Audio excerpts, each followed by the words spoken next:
For 47 minutes, Brandon Swanson stayed on the phone with his father. They talked about roads, fields, lights in the distance. They tried to figure out where he was. His car was stuck somewhere in rural Minnesota, and his parents were driving through the darkness trying to find him. The conversation wasn't panicked. It wasn't dramatic. It sounded like the kind of phone call that ends with a ride home. Then Brandon suddenly said 2 words, "Oh shit," and the line went dead. Nearly 2 decades later, nobody knows what happened next. No body was ever found. No confirmed trace of Brandon was ever recovered. Search teams covered more than 100 square miles. Investigators followed leads for years, yet the mystery remains exactly where it began, somewhere in the darkness between a stranded car and a disconnected phone call. This is the disappearance of Brandon Swanson, and the question that still remains: what happened after the line went silent? You're watching Forgotten Evidence, real cases, real mysteries, real unanswered questions.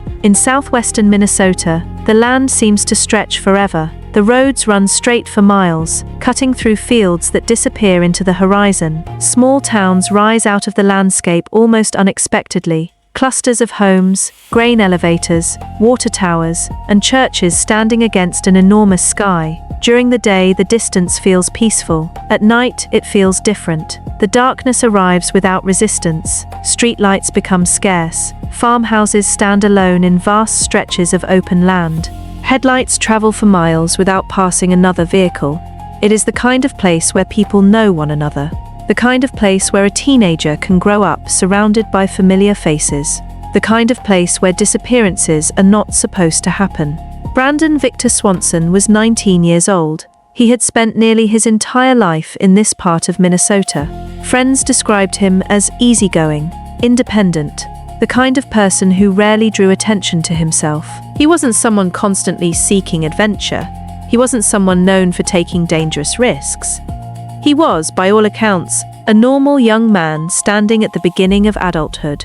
And like many 19-year-olds, his attention was fixed firmly on the future. The spring of 2008 represented a turning point. Brandon was enrolled at Minnesota West Community and Technical College in Canby, studying wind turbine technology. The industry was growing rapidly. The program offered opportunity, a chance to build something stable, a chance to leave school and step directly into a career. More importantly, Brandon already had plans beyond it. By the fall, he intended to transfer to another college in Iowa. The next chapter was already taking shape. Classes were ending, summer was approaching, life was moving forward. May 13, 2008, the final day of the spring semester. For college students across America, the last day of classes carries its own atmosphere. Deadlines disappear, exams end, stress begins to loosen its grip. For a brief moment, the future can wait. The night belongs to celebration. That evening, Brandon spent time with friends. The details have been reconstructed through interviews and witness accounts gathered later. Nothing unusual stands out. No arguments, no emergencies, no strange encounters, just the ordinary rhythm of young people marking the end of a school year. The kind of night that would never be remembered if not for what followed. The celebrations began in Canby. Later, Brandon traveled to Marshall. The distance between the two communities wasn't significant.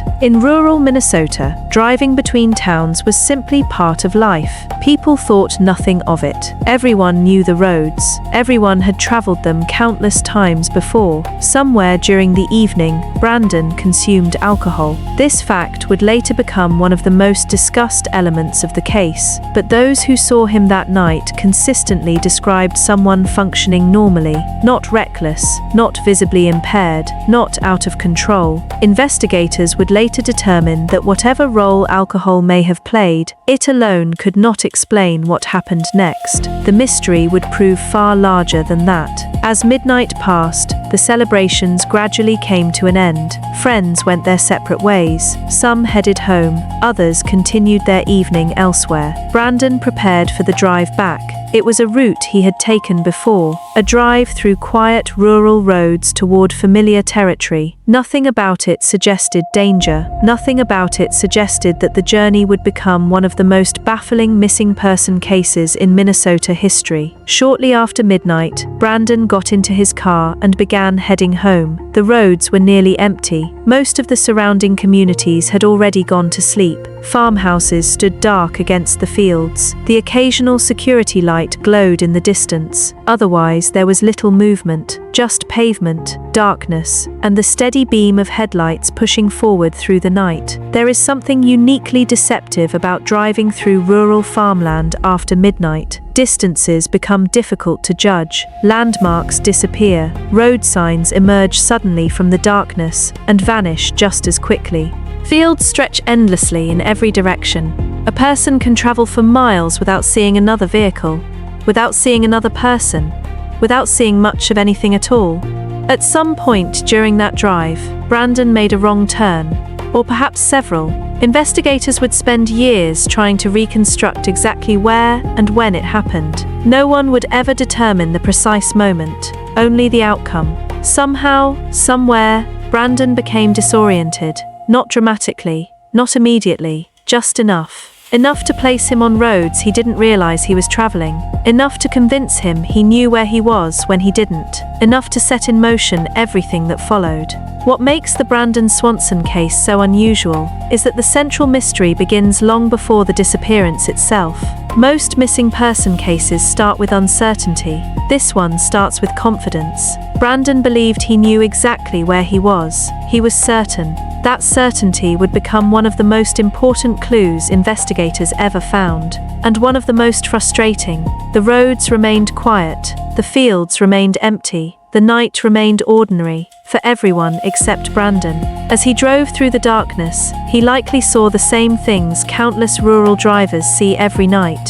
A distant farmhouse light, a grain elevator on the horizon, the faint glow of a nearby town, features so familiar they barely register. Features that can become misleading when viewed from miles away, especially in darkness, especially when every direction begins to look the same. At some point before 2 o'clock in the morning, Brandon's vehicle left the roadway.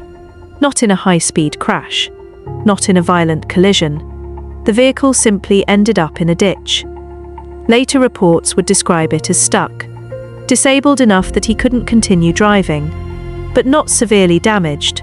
Not catastrophic. The sort of inconvenience that feels frustrating in the moment but solvable. The kind of problem that normally ends with a tow truck, a phone call, and a story you tell later. Brandon wasn't injured, he wasn't trapped, he was alive, alert, and fully capable of making a phone call. In the darkness of rural Minnesota, surrounded by fields and gravel roads, he reached for his phone. A decision that seemed completely routine. A decision that would become one of the most analyzed phone calls in modern missing person investigations. He called his parents, Brian and Annette Swanson. The call connected. Brandon explained what had happened. His vehicle was stuck. He needed help. Most importantly, he told them where he believed he was, a location near the small town of Lind, a community northwest of Marshall, close enough that finding him should have been relatively simple. His parents immediately agreed to come get him. No hesitation, no concern, no panic, just a practical solution to a practical problem. A son needed help.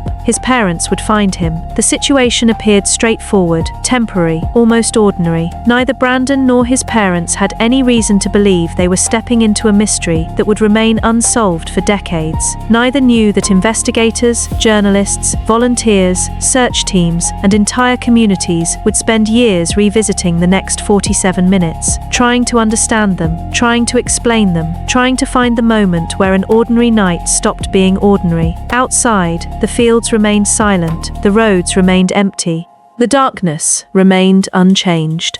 Somewhere within it, a 19-year-old college student stood beside a stranded vehicle, waiting for his parents to arrive. Certain he knew where he was, certain help was on the way, certain the night would soon be over. Standing somewhere in the darkness, Brandon believed the hardest part of the night was already behind him. His parents were coming. Help was on the way.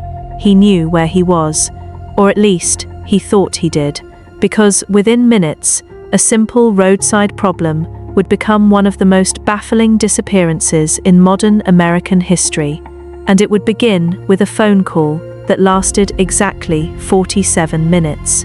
There are moments in missing person cases that become fixed in time: a final photograph, a security camera frame, a witness statement, a receipt, a text message. Something investigators can return to again and again. Something concrete, something real. In the disappearance of Brandon Swanson, that moment is a phone call, 47 minutes long, a conversation that should have ended with a ride home. Instead, it became the last known record of where Brandon was, and the last time anyone ever heard his voice. When Brandon called his parents, the situation appeared manageable. His vehicle was stuck. He believed he knew where he was. His parents believed they could find him. Nobody on that call sounded alarms. Nobody imagined they were racing against time. Brian and Annette Swanson got into their truck and began driving toward Lind, the town Brandon believed he was near. It was late, the roads were dark, but they knew the area. Finding him should have been simple. As they drove, Brandon stayed on the phone. The conversation continued, minute after minute. A practical discussion between a son and his parents, trying to locate one another in the darkness. The challenge became apparent almost immediately. His descriptions didn't match what his parents were seeing. Brandon would mention lights. His parents couldn't find them. He would describe landmarks. They didn't seem to exist where he said they should.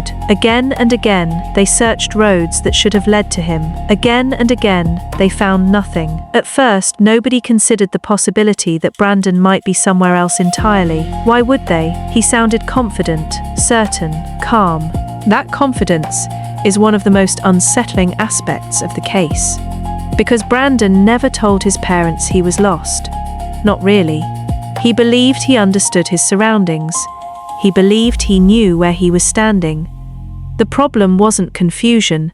The problem was that reality and certainty were pointing in different directions, and nobody knew it yet.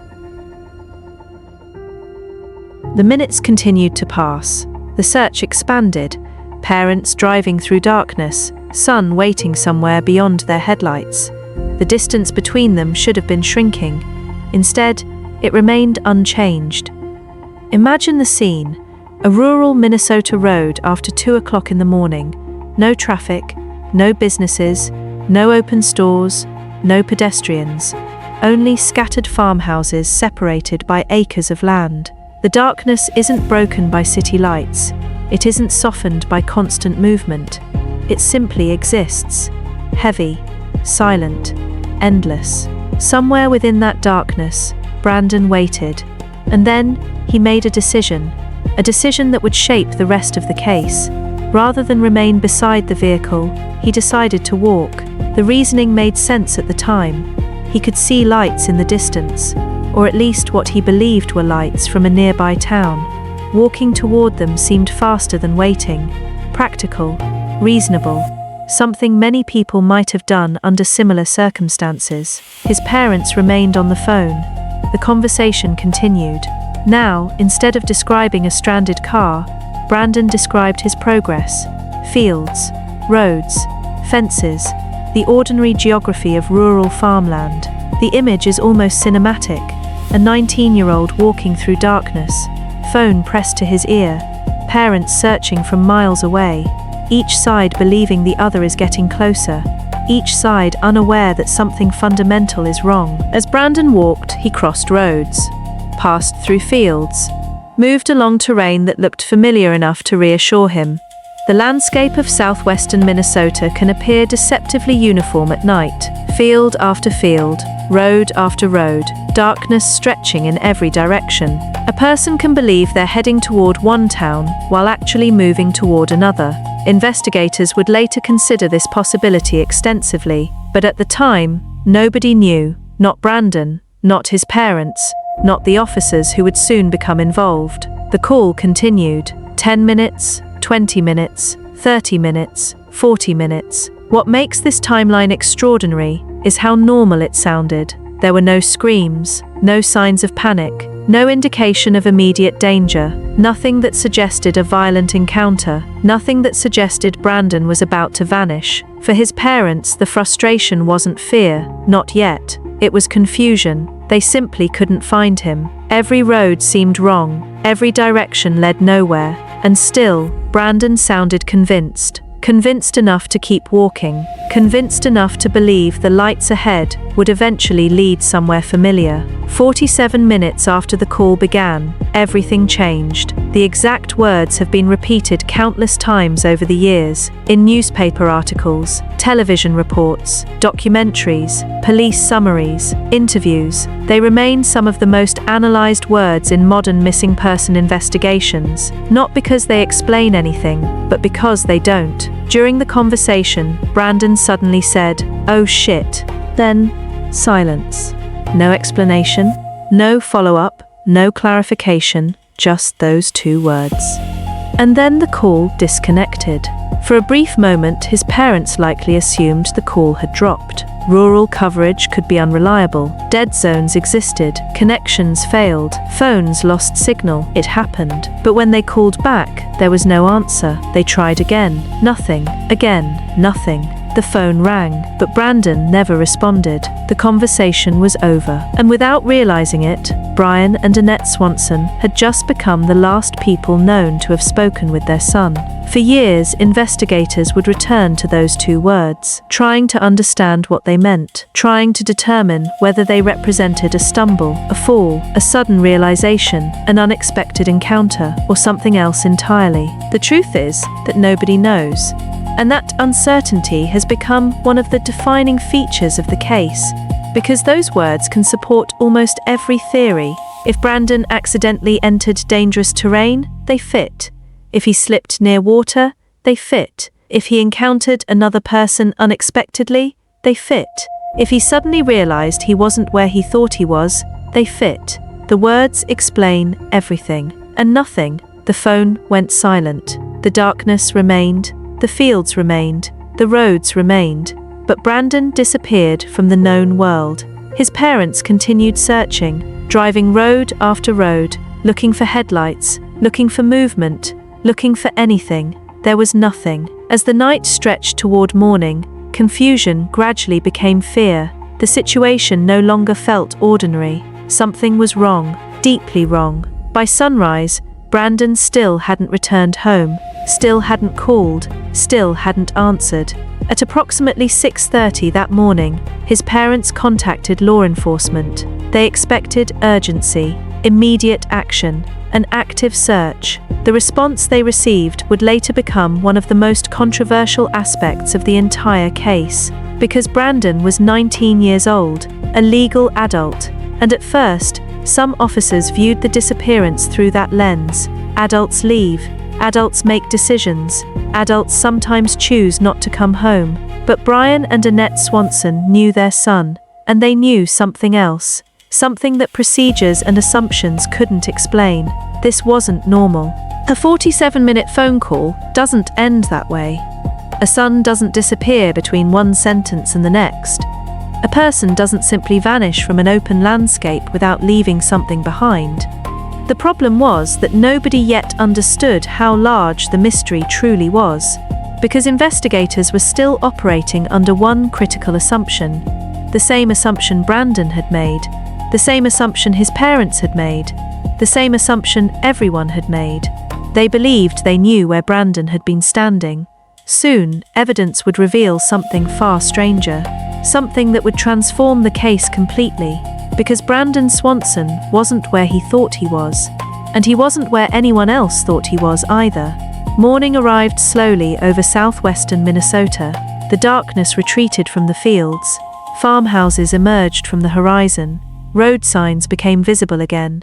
The landscape that had seemed endless and mysterious during the night returned to something familiar, ordinary, understandable. At least, it appeared that way. For Brian and Annette Swanson, the sunrise brought no relief. Brandon was still missing. His phone remained silent. No one had seen him.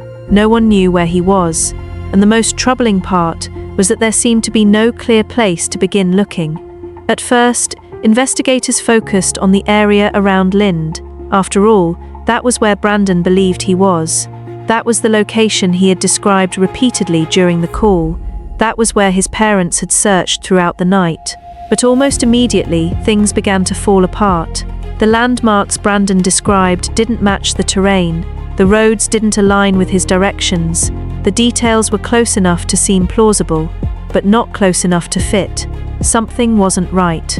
Then investigators examined Brandon's cell phone records, and the case changed forever.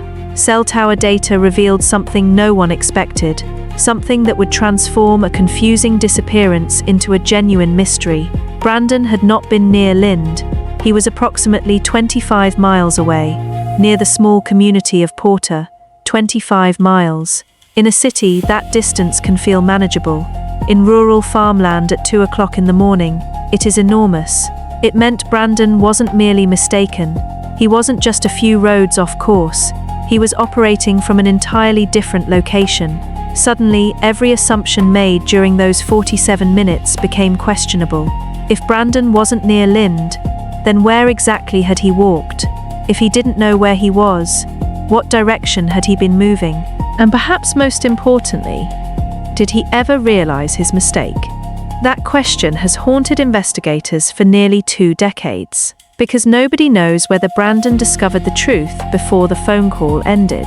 Imagine the possibility: a young man walking confidently through darkness, believing home is nearby, believing familiar roads surround him, believing the lights ahead belong to a town he recognizes, only to eventually discover that none of it is true. Did that realization happen? Or did he disappear still believing he was near Lind? The evidence offers no answer. Later that day, investigators located Brandon's vehicle. It sat exactly where the cell data suggested it would, near Porter, not Lind. The discovery solved one mystery, but created several more. The car itself revealed very little. There were no signs of violence, no evidence of a struggle, no indication that anyone else had been inside. Nothing suggested foul play had occurred at the vehicle. It looked exactly as Brandon had described: a stranded car, a temporary problem, the kind of situation that should have ended with a tow truck and an embarrassing story. Instead, it became the starting point of one of Minnesota's most extensive missing person investigations. Search teams began arriving, law enforcement officers, volunteers, friends, neighbors, search specialists, everyone working toward the same objective: find Brandon. The initial theory seemed straightforward. If Brandon had left the vehicle and begun walking, then his route should be traceable. A person leaves footprints, disturbs vegetation, breaks branches, creates evidence, especially in rural terrain. Search dogs were brought in, and at first they delivered exactly what investigators hoped for. The dogs picked up Brandon's scent near the vehicle. Then they began following it. The trail moved through farmland, across fields, along drainage routes, toward terrain Brandon likely would have crossed while walking. For investigators, this was encouraging. The scent trail appeared strong, consistent, purposeful. The dogs weren't wandering, they weren't confused, they were following something. And then they reached the Yellow Medicine River and stopped. Not gradually, not uncertainly, stopped. The scent trail ended at the riverbank. For many investigators, the implication seemed obvious. Brandon may have entered the water. At the time, spring runoff had increased the river's flow. The current was stronger than normal, the water deeper, the conditions more dangerous. If Brandon had slipped, fallen, or attempted to cross, the consequences could have been severe. For a while, the river became the leading explanation. But almost immediately, problems emerged. Because rivers leave evidence. Bodies are typically recovered, clothing surfaces, personal belongings appear downstream. Search teams find something, yet nothing appeared. Divers searched, teams combed the banks, investigators returned repeatedly. Still nothing. Days became weeks, weeks became months, months became years.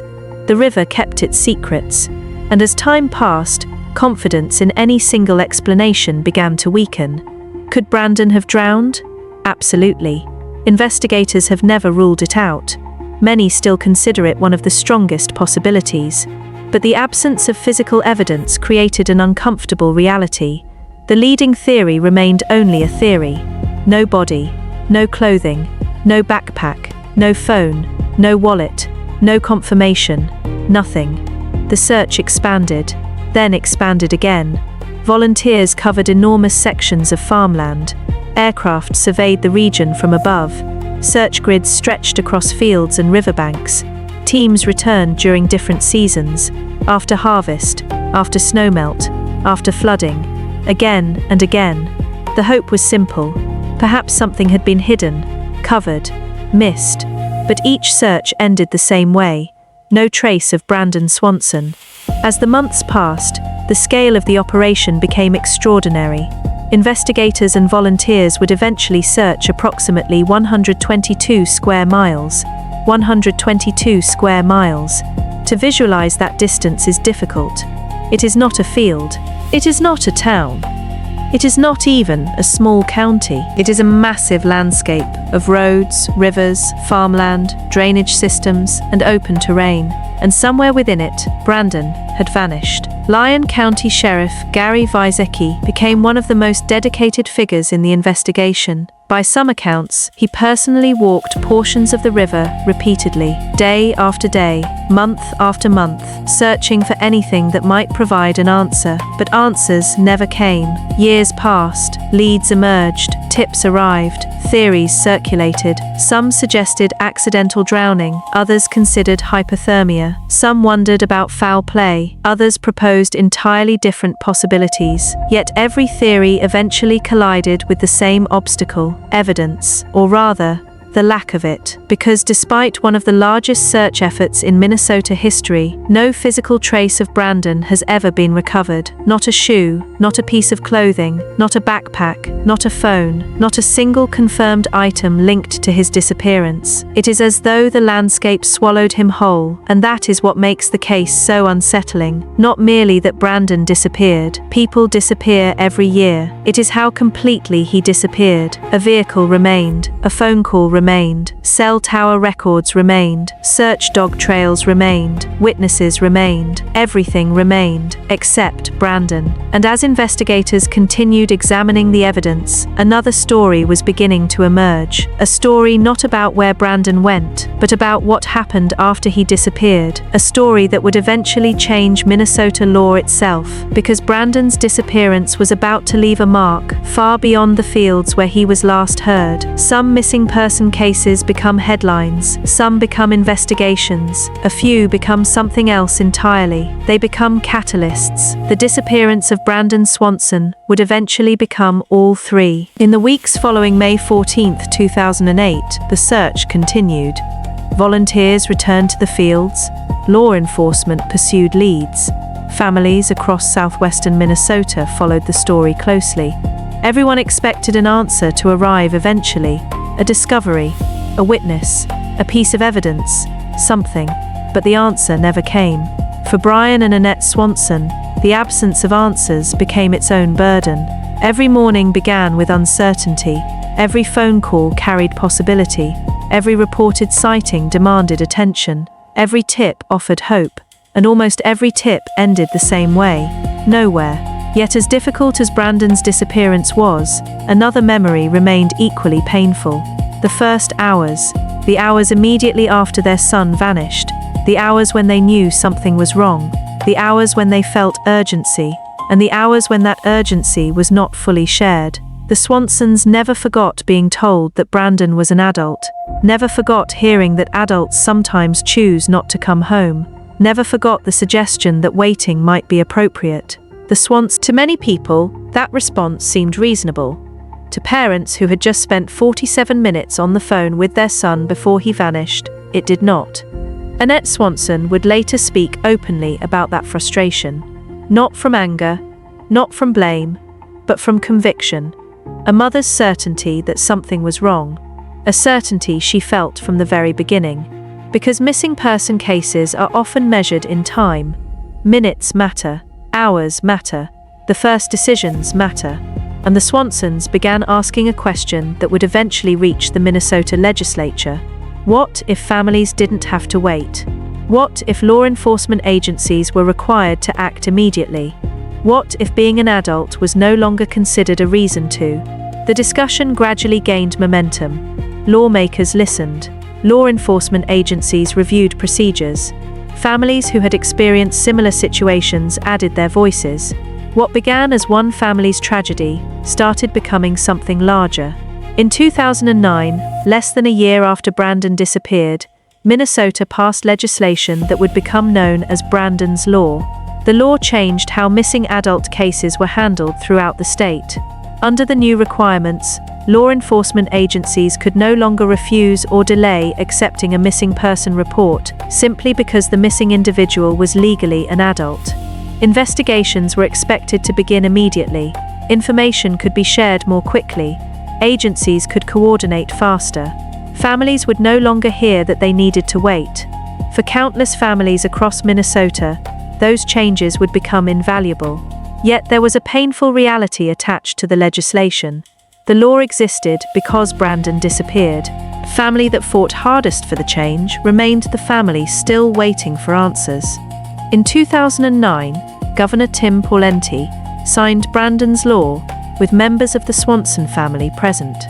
It was a meaningful moment, an important moment, a moment that ensured Brandon's name would help protect others. But it was not the moment they truly wanted. The moment they wanted was simpler. They wanted Brandon to come home. Years passed, then more years. Searches became less frequent, media coverage became less regular, public attention shifted elsewhere, as it often does, but the investigation never officially ended. Tips continued to arrive. Occasionally, investigators revisited old evidence. New searches were conducted when circumstances justified them. Questions remained open. Possibilities remained open. The case remained open. Somewhere in Minnesota, there are officers who still receive information related to Brandon Swanson. Somewhere, files continue to exist. Maps continue to exist. Reports continue to exist. And somewhere, his family continues to live with uncertainty. One of the most powerful images associated with the case isn't a photograph from the search. It isn't a map.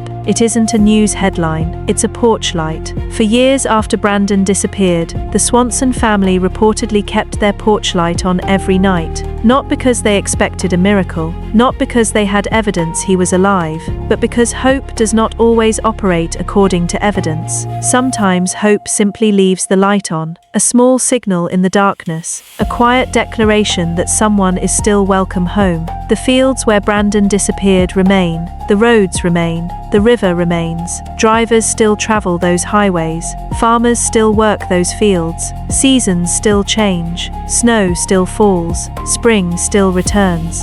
The landscape has continued moving forward.